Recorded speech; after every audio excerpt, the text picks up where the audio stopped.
The conquest of Sicily began in the year 1061 and was carried on for 30 whole years.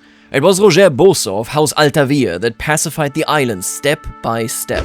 He and his siblings brought Norman rule to southern Europe. He was a good ruler, and yet he made a vital mistake. When his life ended, he had promised his only son Jourdan that he would be the next ruler of Sicily. Only he died before he had the chance to legitimize his bastard. And so, a good reign ends with a grave injustice. Here is where a new chapter begins. The ambitious Count Jourdan of Malta, ignored by his relatives and let down by his father, will hardly remain on the rock that they call Malta. His story will unfold here on the channel. This is the beginning of a fresh chapter here in Crusader Kings 3 as this young man, Count Jourdan, the bastard of Malta, of the House Hauteville, a man denied his rightful inheritance because his father died essentially from grief, leaving us behind in a position where we have absolutely nothing except this rock right here. Malta is hardly anything, and it must be the worst kind of experience when we see that everybody back on the mainland agrees that we should indeed not be the prince of these lands. Instead, it is our cousin Richard. It is the worst scenario to ever go through. Now let me tell you, you don't need to know anything beyond this. This is a new chapter. We will explore our character, we will go heavy into roleplay, and we will talk about history from various sources, always making sure that these info boxes that you can see right there inform you of a couple of things that I can't talk about while I play. If all of this sounds amazing, or if you have already enjoyed this type of content here on the channel, I won't beat around the bush, I'll say it outright. This is only possible thanks to the amazing members on the channel that are quite literally the wealthy patrons, ensuring that this type of content has a future. So let me be frank, if you are enjoying what you're seeing, definitely consider becoming a member. It is what keeps this machine going right here, and it is what makes all of this possible in the first place. But be that as it may, I have something very exciting that I want to do here today. Who is this Count Jourdan? For a very long time, he has actually been overlooked by his father and by essentially everybody else as well. He was never really treated as the legitimate heir. Then our father only had daughters and, well, we kind of were in the way there. But before he could legitimize us, and might I add, by the way, the members of the channel voted for the legitimization, he passed away. That is just what destiny sometimes does to you, and of course it is deeply upsetting to a character like this one. He is deceitful, ambitious, and arrogant. He is a grey eminence, he knows how to play others, and yet he was left out in the rain when push came to shove. That is of course absolutely unacceptable. And so we return from Tropea, where our father was married, where he and his wife are now going to be buried.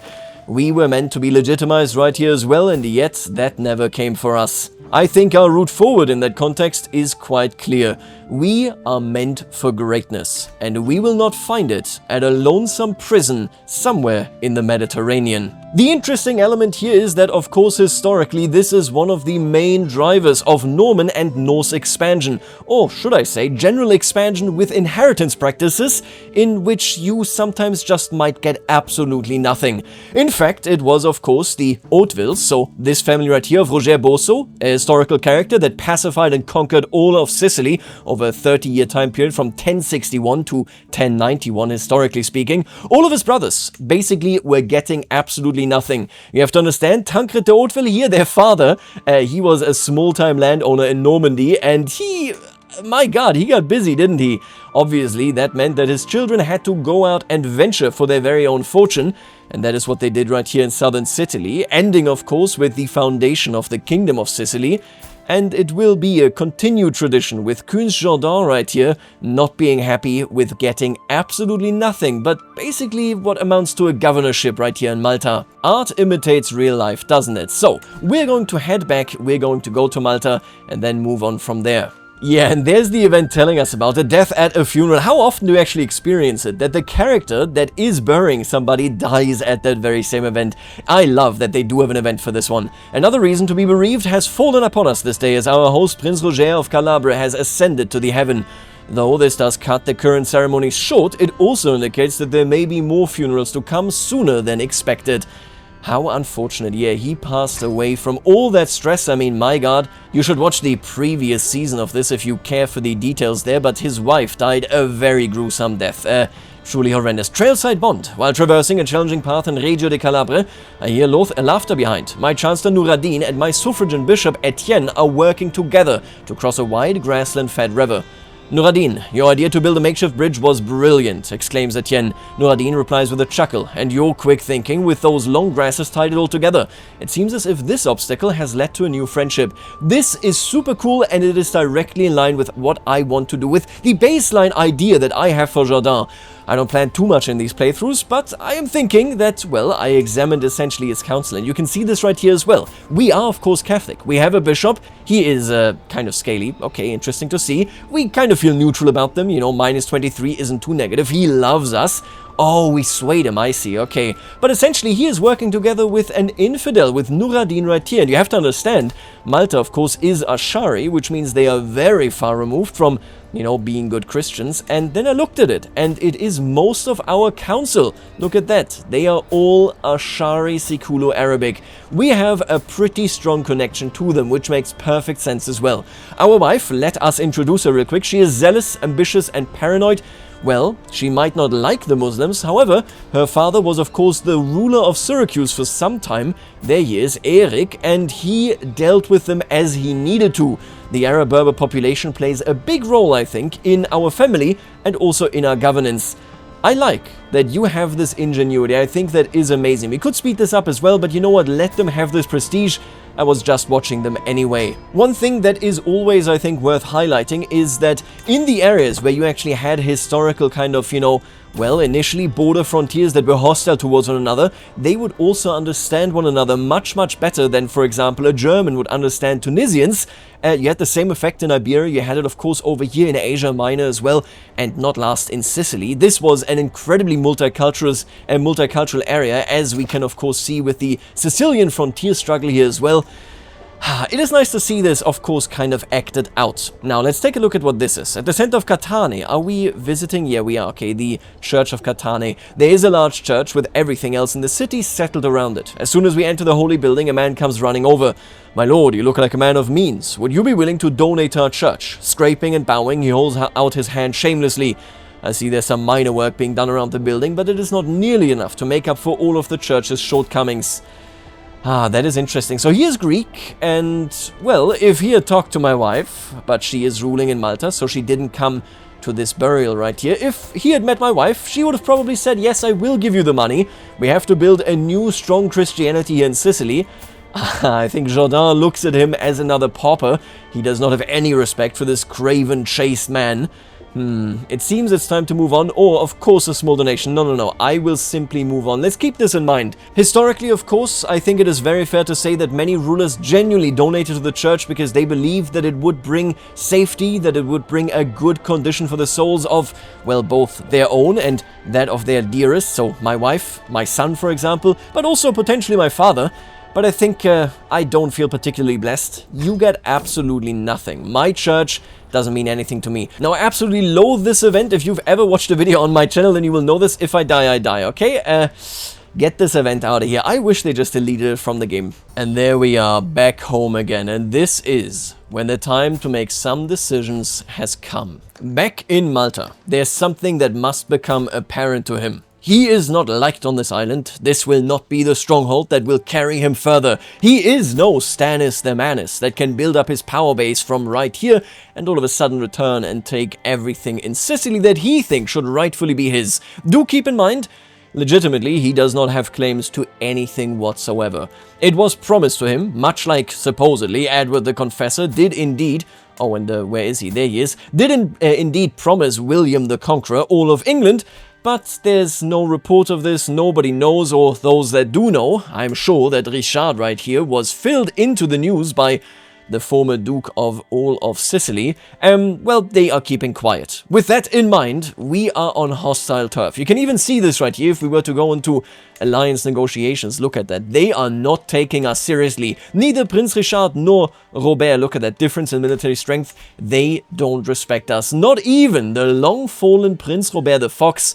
Yeah, they have no interest in who we are and what we should be doing. It is disgusting. And because of this, I think we're going to make a little bit more money. We're going to prepare for a few months.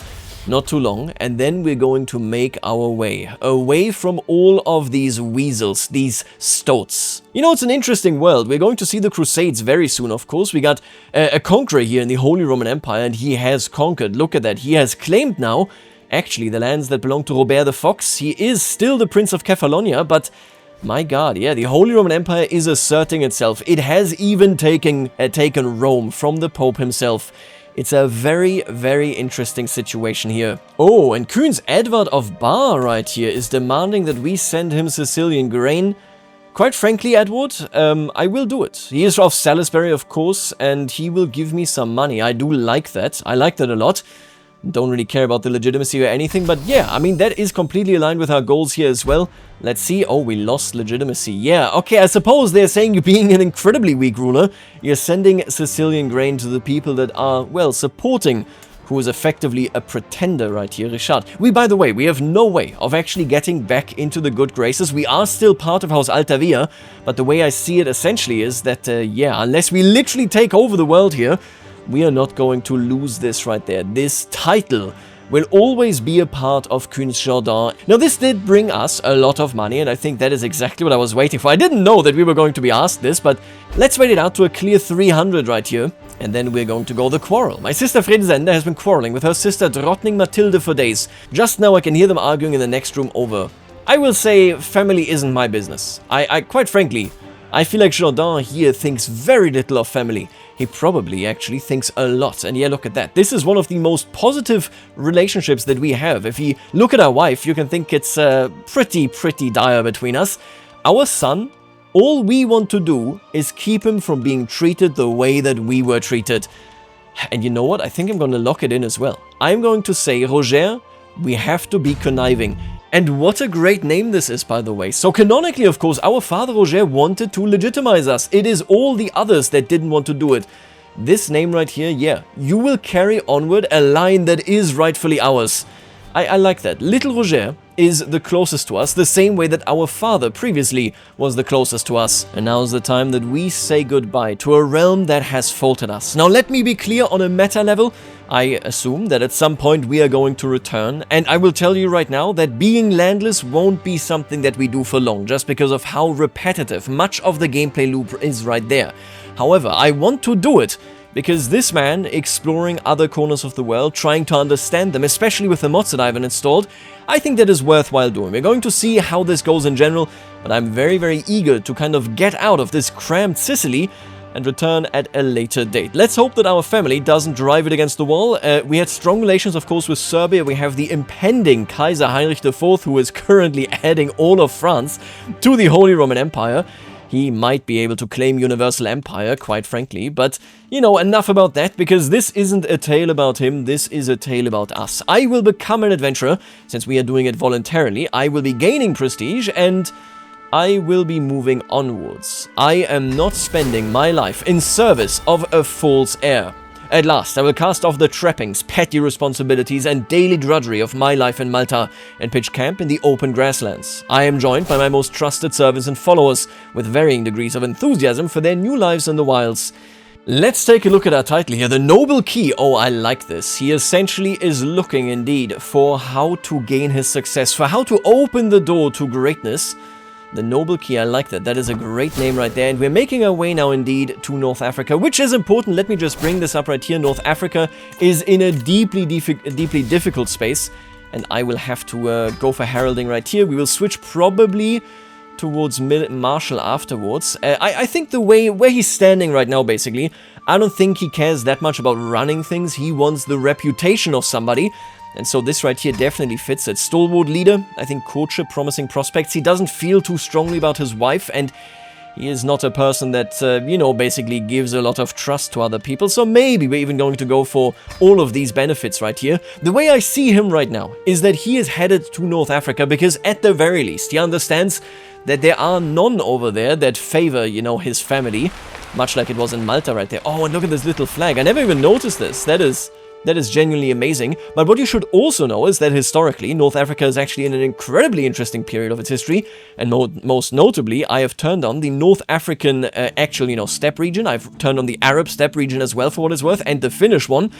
But this means we are coming from an area that is deeply entrenched, castles everywhere, people with massive siege equipment fighting one another, into an area where people barely ever stay in place. Super interesting to see. And so we have arrived in Mahdia. I have talked in the past about Mahdia as an incredibly important position. This is one, actually, that would be the most kind of the outward-facing location in this entire region, although currently is only held by Chieftain Anthinos, who is a Maghribi here of the Anthinosid al-Maghribiyun. It can't be that important anymore. Quite frankly, the moment that Sicily was, of course, conquered by the Normans, North Africa fell into grand disaster as they were struggling to make do. I mean, think about it, right? What you have to understand about this region is, of course, that they are no longer producing enough grain for themselves. If the grain transports from Sicily are denied to them, well, living is going to get tough right here. I find this interesting, and let me kind of fill you in on this. The historical context of North Africa is a turbulent one.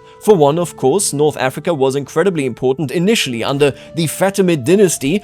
The Fatimids were dominating the space right here, raiding like there was no tomorrow, ensuring that indeed wealth was always finding a way into their territory. When they transitioned into Egypt, they left governors behind, and the governors right here are the Zirids. However, it just so happens that in, I believe, about 1040 or so, the Zirids decide, because they are under pressure, so they are Shia at that point, because, of course, Ismaili right here is the religion of the Fatimid dynasty, and you're a governor of them. But essentially, they have a local population that is incredibly Sunni-minded, and over time, the Zirids bow to them. They acknowledge that the true caliph sits in Baghdad, and it is the Sunni Abbasid caliph, which makes, well, the Fatimids incredibly hostile towards them. Makes perfect sense if you think about it, right? So you have chaos right here as the political apparatus and the structures between the Zirids and the Fatimids break down, and then you have a crisis actually at the time as well in Egypt proper. Egypt at the time went through famine, through a drought and so on itself, and there were many people that were eager to leave Egypt behind, and we literally actually have them present right here. If you take a look at this, you see Maghribi, you see Amazigh, so the Berbers that even still to this day, of course, live in Tunisia. I think the actual Berber population in Tunisia today is just about 1% or so, but essentially we have a lot of already locally existing ones. We even have the African culture that is Romanus and various Berber influences in the year 2, which is just an amazing thing to read right there. But take a look at this, Badawi. Who are they? The Badawi are, of course, the actual Arabs as they live in Arabia proper. And this is no coincidence. You have a crisis here. The Zirid governors are no longer loyal to the Fatimids, and the Fatimids have a crisis at home. So there are kind of differing accounts, but in 1051, we have some westward push. We have a massive migration between 500,000 to over 1 million Arabs making their way into North Africa proper to fight the Zirids and take the land that they claimed for themselves. Some say that the Shia Caliphate, so the Fatimids, sent these people here. Others say that they simply left because Egypt was so terrible at the time. The two big groups here were the Banu Sulaim. So if we take a look at them, it is these two houses right here that are currently still present. Actually, 3 houses, Jesus. We have the Afwids. This is one internal vassal. Then we have, of course, the Zegbids. Where do you live? Ah, the Zegbids are these guys. And then we have the Sulamids proper, which is them. They did historically settle here in Cyrenaica. And then right here, we have this fella. Take a look at the dynasty. This is the Hilali dynasty. The Banu Hilal also came and settled in the Maghreb, in Tunisia and Algeria and so on. And we literally have them. Look at this. The Athbajid are the same dynasty as the Rijadid, which, yeah, these are invaders. The same way that we were invaders in Sicily, they were invaders right here, completely upsetting the balance of power. The local Berber lords are basically no more. Look at that, they're all Badawi. We got some Maghribi. I think, yep, these are still the Zirids indeed. But by and large, we had massive upheaval. This region must be much worse off than Sicily, that is now slowly but surely rebuilding. The fact that we are here is interesting, because it does showcase that there must be opportunities to exploit, or at least Sir Jourdain thinks that there are opportunities to exploit. He must have an interesting perspective towards the Muslims that live here. Look at that, he feels... Okay, this is actually kind of funny. He feels almost as negative about his Christian wife as he feels about the local Muslim rulers. Isn't that funny? I think he is pretty abstinent towards making a judgment on a religious ground, whereas his wife, she must be very unhappy that he dragged her here into North Africa. Alright, but now that we are here, let's just take in what we are doing. So we have a relationship with our child, we're bringing him up, okay, makes sense. Our entire court followers are just our family, okay, so my sisters came with me for whatever reason. I suppose, actually, we are the same house, right?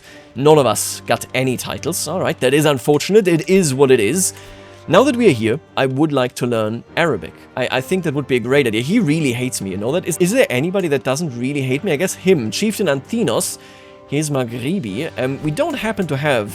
No, okay, we have 0 local rulers. Look at this. So, this entire thing here, the Africans, they have literally not a single ruler anymore. That is, of course, a pain. I'm going to learn the language of this fella. Oh, I'm not sending you money. Get out of here. I'm going to learn his language. I need to become smarter at negotiating with the local lords. And learning Arabic in a world that speaks a lot of Arabic is a great choice, I think. I'm going to also go ahead and actually head into the local castle holding. I need to recruit a couple of people. Yep, let's see who is up for recruitment. What do we have here? Madia, the recruits. We have Margarita. Oh, we have a Christian here. Ooh, and she is lustful, gregarious. She looks like a great companion, actually. How? That is too much money, brother. All of you are way too much money. You know what? See you in hell. Jesus, give me a couple of contracts then. How about we get some transport contracts? I want them just because I think exploring the world here is a good start. Oh, and going to Tunis. Wow, so he is actually besieging the North Africans. It is this time frame where we have the raid of Mahdia happening here, of course, that clears out once and for all Muslim dominance in the central Mediterranean. So I'm not surprised to see them right here. But it is also the timeline of the attempt of colonization. They wanted to colonize North Africa. It was just very, very difficult to hold for the Kingdom of Sicily. You know what? Okay, I'll take this contract. Where do I need to go? I must carry to Al-Kirvan. Oh, it's so close. Yeah, I'm going to do this easily. I'm not even going to take the camp. I think that is okay. Literally just a couple of steps. I really need to pick up more travelers. You know what? Let's scout for talent here. I don't care for any of this stuff. Trans-Saharan merchants. Oh... Every time you enter a barony, there's a 3% chance you might get a small amount of gold from a trade deal. Oh my god, being a merchant here is actually an amazing idea. I'm not going to do this for this short travel, but making some money on the side sounds perfect. Let's start traveling and hope we don't get killed. Alright, easy stuff right there. I have indeed fulfilled it. We have brought the emissary here. Beautiful stuff. I guess we're playing an interesting role, right? So we are a neutral kind of negotiator because we are a completely outside force that can maybe even help these people, you know, come to terms with one another. Toll collectors. Ay. Griselda. I think I'm just going to pay them. I don't want Griselda to get wounded. Well, we basically lost all the money right away. As for this one, this is an artifact delivery. Yeah, we're basically just exploring the region. I think that is completely fine. You want it to be brought to Tebessa, which, yeah, also not too far. We're going pretty deep into the desert here. We're just getting to know the nomad lifestyle is all. Learn language, pleasant prattle. As we pass through the Daia of Rakada, a jubilant local approaches my entourage. His smile stretches from ear to ear. I discern that he is offering a warm welcome, but the finer aspects of his speech are sadly lost on me. Be that as it may, I wave away my attentive companions and return his joyful greeting. I can hardly imagine a more excellent chance to practice my Arabi. Okay, so I will be honest with you. Learning Arabic, I think, is very important to him. The way he sees the world right now is that he does have no future with the people that he is familiar with. If he can be kind of the exotic person that other people will be supporting just because he is this kind of unique character, he will definitely take that opportunity right here. I'm feeling rather feisty today. See, I don't just want progress, I would love success chance, and I'm not sure that we're actually getting it out of anything here. This would give us cultural acceptance, no, okay. Join us on our journey to Tebasid al-Badu. Oh, base success chance. Yes, that is exactly what I want. I'm going to recruit him for this travel entourage. I wish he could stay longer, but that's fine. This is a huge boon for us. My god, 42% now. We have succeeded in this contract. That is good money, man. They are paying me a lot of money. I wonder why. The Wandering Knight, right? We have an Ibadi. As we walk through the streets of Rakada, there's a loud ruckus by one of the market stalls with 2 men yelling at one another. Before we can make our way there, a man has already stepped in between and talked them down. See? It will be fine, he tells the man in the stall with a smile and hands him a coin. And with that simple act of kind generosity, everything returns to normalcy. He turns to us as we approach, no banner or mark telling me of any liege lord. Perhaps a Wandering Knight? It's interesting. In the chaos of North Africa, that was brought in the downfall of the Zirids right here, there are a lot of upstanding men that, as long as we can look past their religion, are great additions to what we want to achieve here. I'm going to go ahead and I will pay him. 25 bucks, that's not too much. He's a decent character. I just wish he didn't hate me that much, but whatever. Ooh, and my wife, she was bitten by a serpent, it seems. She has been bitten by a snake. Eventually the serpent releases its fangs from her flesh, but it is clear that the venom is taking its toll. See, it's really dire to say, but he is deceitful, and I think she didn't give him the diplomatic reach, with her father dying unceremoniously in Syracuse, that he had hoped for. He kind of has like a little bit of resentment for his wife. How often am I resentful to my wife in this game? Not too often. But in this case, well, it's the little things. You know, I think with time she will surely recover. There you go, of course she did. Being cold towards her, well, seems to pay off. He is not a nice person so far, I'm gonna tell you that. You know, this boat, by the way, I actually placed this. Same way that I placed a bunch of these boats down there, yep, for Constantinople. Because Mardia was an important town. I think I placed one, yeah, look at that, in Amalfi as well.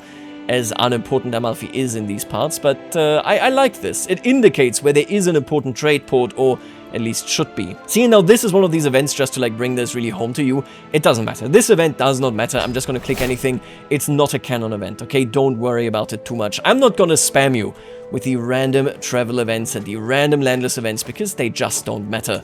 Now what does matter is, of course, what we do with our landless encampment right here. We are wanderers currently. I feel like wanting to not kind of min-max this too much. I like the idea of a barber's tent. If we want to impress the people around us, we need to look good. Let's make our way there. What is this? Historical pirate location. Tunis is a historical pirate location. I am playing with a mod that lets you be a pirate. Maybe we are going to be one. I'm not sure. Yep, Crete, that is definitely one. Oh, that is awesome. They added locations. That is so cute. Interesting. Let's pass through it. It's the Drangeau family. I am losing my mind. Oh my god, he moved to Bari.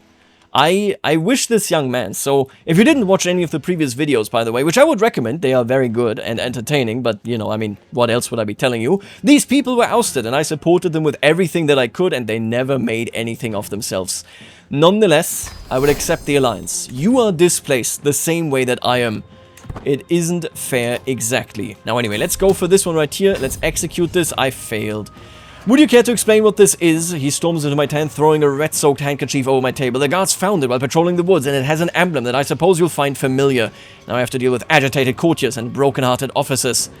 Yeah, that is humiliating. That is embarrassing that I couldn't even fulfill this.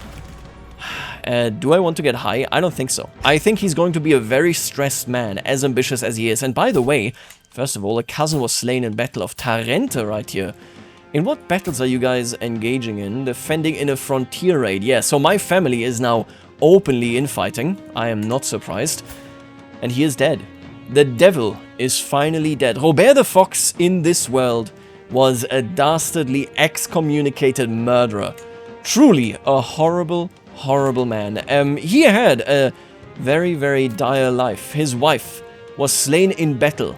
And she was actually historical. Sichel Geiter was actually one of the people I talked about this more in other videos, so make sure to check them out like I said. But she actually did serve in the armies, at least as far as we understand it, of Robert the Fox. He had a dire life, and in the end, his life ended without ever achieving the goals that he did have. The mercenaries of the Al-Maghribiyun, and I think this is something that Jourdan was exactly looking for down here. We sit in a quiet tavern in the Al-Maghribiyun when a loud band of ragged-looking sellswords come barging in. Their brutish leader pushes one of my guards aside and audaciously sits down at my table. A nobleman, eh, my lord? Interested in the services of the best band of mercenaries in the Al-Maghribiyun? More loyal men you'll never find, at least if you pay us properly. I will pay you. I could get him as a bodyguard, but I'm not that interested in it. I want to be seen as a lord. And I really want you to understand this here, right? In Malta, we had about 300 troops. It was a rock. Here, 600 men. I will take them. Even if they are just here for a lust for adventure, if that isn't the Norman way of life, then I don't know what is. I will absolutely get our very first army set up right here. If I die, I die.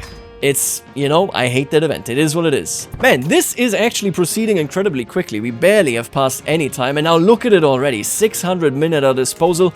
Calabria has 2,000. If I were to find some allies, let's say, for example, in, you know, the shape of Sultan Tamim the Honest here, maybe we have a chance at making something happen. Let's conduct the census first as well. I want to make sure that we really are on top of our game. We're going to bring some order into these lands. Now, before we do anything else here, let's just take a look at this. Yeah, the Muslims are, of course, they're not that happy. I wish, and I think there is. Isn't there something that, like, makes it so that religious opinions don't matter to my followers? Let me examine this, because that would definitely fit. Okay, I think I was mistaken. Sadly, we won't actually be able to get any building that allows me to be friendlier to my non-Christian subjects, despite, of course, I don't think he personally cares. The church hasn't done anything for him. The Pope has been exiled. Catholicism is as weak as it gets, I think. Alright, well, people are going to slightly hate me then. We could host a grand tournament here.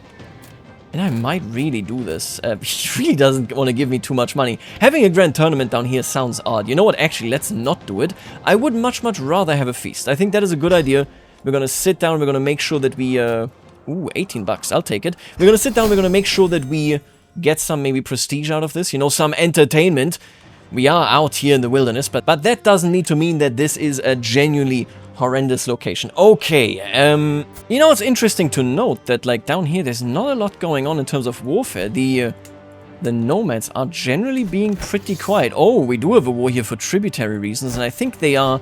Oh, they're not the same family. Okay, so these are the Imalids and these are the Sulamites that we talked about. So these are actually natives. And they are now attacking to turn these new arrivals, quote-unquote, it's been, you know, a few generations, to turn them into tributaries. Very, very interesting indeed. Oh, and this is actually so nice. But are we caravaneers? As we wind along the outskirts of Al-Kirman, I see a trail of caravan camels in the distance, and soon we meet with their strange leader.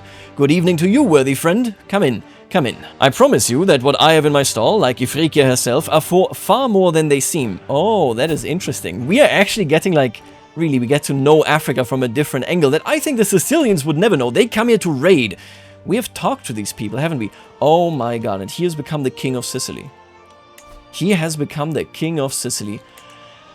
Ah, Richard. Okay, good to know. I could pay her, and if I did... I think I will pay her, because this is a great artifact. Look at this. Learning per stress level +2 and learn language scheme goes down. Sure. Now, I am still waiting for that feast. I'm not sure whether that is ever actually coming. Maybe people down here don't really hold their word too much. I think we're going to move to the capital here, Safakis, of the Zirid governors. Technically speaking, they are the governors of all of Ifriqiya. Obviously, not really, but, you know. Oh, my god. Raiders. Raiders of Lanciano. I hope that they do not attack me, and quite immediately I can become basically a grave robber right here. You know what? I mean, I don't really respect the dead. All they do is not give you claims on what you should rightfully have. Are they actually coming to raid the capital of Ifriqiya? It would be, I mean, this is the very first stage of the Sicilians attempting to take all of Ifriqiya. This is it's an interesting dynamic. Yeah, they're raiding it. Wow. Jesus. Raiders can't surely do anything to me, right? Just asking for a friend. You know, I have to wonder what he thinks here. As he sees his family raid the Africans, as the Africans already are in turmoil, we see a much poorer region than what we are used to, of course, in Sicily. Look at this, right? The Catillo de Stilo, then we have, of course, the actual pilgrimage right here to Monte Gargano. There is a lot happening in Sicily. It is a very well interconnected region. This right here, effectively forgotten. Just looking at this, I really would like to visit the Kairouan basins, just because this is like a really interesting location. But there really isn't that much to see here. Maybe we hear the tales of everything further to the west. I'm pondering, I might actually make my way to Iberia. Again, like I said, we aren't going to spend too much time being landless. I think the next episode is going to be the last episode of being landless. But man, these raiders, they're coming into a region that already is terrified. Basically, look at this region as something to exploit, maybe take over, rather than something to work and cooperate with. Interesting to think about what the impact there will be. And there it is, my god, the Holy Roman Empire. Man, that is an interesting playground now, I feel, at this point. Look at that. France has joined the HRE thanks to the ever-magnanimous Kaiser Heinrich IV. There he sits in Aachen on the throne of Charlemagne. That is crazy. He is an incredible figure. The fact that he was chosen as a great conqueror is a disaster for France, I suppose. I would be very interested in finding out whether he pushes for Sicily, you know this? That is like the one thing If he does that, then we have fully different circumstances here. And it's not like Sicily historically was all too removed from everything going on in the Achery. They had a tight connection, especially later on, obviously. Interesting. Man, we have a lot of potential. I'm not sure where we're going to go yet. I think he is curious about the potential of other regions. He is curious of how he can get what he thinks is rightfully his. Sicily, the kingdom of Sicily, should be his as far as he is concerned. Maybe we can use the region right here. Oh, and there it is. He's getting... It's a coronation ceremony. I wonder who's crowning him. So it's technically, it says a hunted, but no, it's a coronation. I am not attending. I will not justify Richard. This is also important. If it is the Pope, it is the Pope. It's the Pope crowning him. I mean, I shouldn't be surprised. It has to be said that we have no reason to be treated as the rightful king. Nobody else views it that way except us and, of course, our long-deceased father. So the Pope playing nice with him, I understand it, but it really all is just power politics. There is no justice in this faith, at least not the way it seems to us. My god, what are you doing now? You are attacking... Oh, he's integrating Croatia. Yo, this is going to be a huge Achery, which makes this one of the most interesting playgrounds that you can possibly have in this game. At least as far as I'm concerned. Let's see whether we complete the scheme successfully. Yes! Okay. I have indeed studied Arabic. After lots of hard work, I finally learned the Arabi language. Endless hours practicing accentuation, sleepless nights mimicking inflection, countless lessons mastering intonation. It was all worth it in the end. During my efforts, I looked to emulate Sultan Tamim's accent. I'm sure that he would be impressed with my results. Actually quite interesting to think about. When we had the migration of the Banu Sulaim and the Banu Halil, when they came over here into the Maghreb, so that is Libya and Tunisia and Algeria, they also actually did form the direct dialect right here. It was heavily influenced by their presence, and of course, I mean, if you look at it now, 99% of Tunisia is Arab, then, you know, that is exactly what happened there, essentially. Interesting. We are picking up basically this local dialect. Very neat. During my efforts, I looked to emulate Sultan Tamim's accent. I will send him a letter. I wish he would write me back. Okay, he is impressed. We might actually have something here with him. We might want to work for him. To seek court employment. Ah, we have a different faith.